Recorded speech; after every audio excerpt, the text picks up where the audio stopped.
বসুন্ধরা আবাসিক এরিয়ার আই ব্লকে টেকআউটের নিউ ব্রাঞ্চ ওপেন হয়েছে। এই উইকেন্ডে শ্বশুরবাড়ি যেহেতু যাওয়া হয়নি আর ফ্রাইডে, তাই আরশানকে নিয়ে একটু বের হলাম।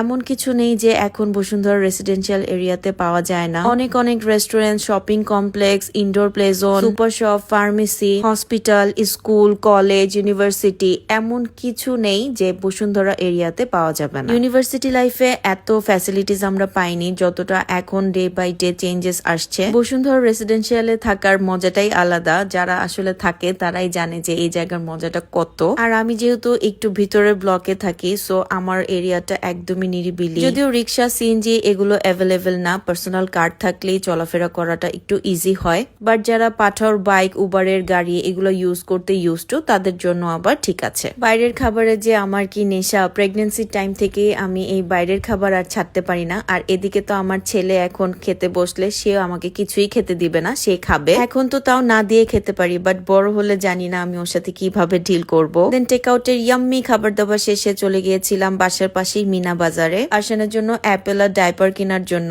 বাট সুপার শপে আসলে যা হয়, কিনতে আসি একটা দুইটা জিনিস, বাট কিনে নিয়ে যায় অনেক অনেক কিছু। মিনা বাজারে ভালো ডাইপার ছিল না, সো এটার পাশেই ইজহান মার্ট, ওখান থেকে আমি এই কিডস ডাইপারটা নিয়েছি। রাতে ডাইপার চেঞ্জ করতে নিলে আরশানের ঘুম ভেঙে যায়, তাই আমি চাচ্ছিলাম যে লং টাইম সোক করবে এমন একটা ডাইপার। আমার কাছে আরশানের কমফোর্ট জোনটা সবার আগে, সো টাকা একটু বেশি দিয়ে হলেও আমি সেটা কিনা ট্রাই করি যেটা আরশানকে একটু হলেও আরাম দিবে। আমার কাছে পার্সোনালি কিডস ডাইপারটা খুবই ভালো লেগেছে, একদম পাতলা আর সফট। সারা রাত রাখার পর সকালে যখন আমি ওপেন করি, প্রেস করে দেখলাম যে কোনো রকমের ইউরিন আমার হাতে লাগেনি। আর ইদানিং আমি এই সুডো ক্রিমটা ইউজ করছি, এটা অনেক ভালো মানের একটা র্যাশ ক্রিম। আর এটা আপনার পেয়ে যাবেন বাংলাদেশ বেবি মার্ট পেজে, আমি ক্যাপশনে লিঙ্কটা দিয়ে দিব। যে প্লেস গুলোতে বাচ্চাদের র্যাশ হয়, জাস্ট ওটাকে শুকনো ভাবে মুছে এই র্যাশ ক্রিমটা হালকা করে দিয়ে দিলে দেন ডাইপার ইজিলি আপনার পরাতে পারবেন, কোনো র্যাশ হবে না ইনশাল্লাহ। সো আজকে এই পর্যন্তই, দেখাবে নেক্সট কোনো ভিডিওতে।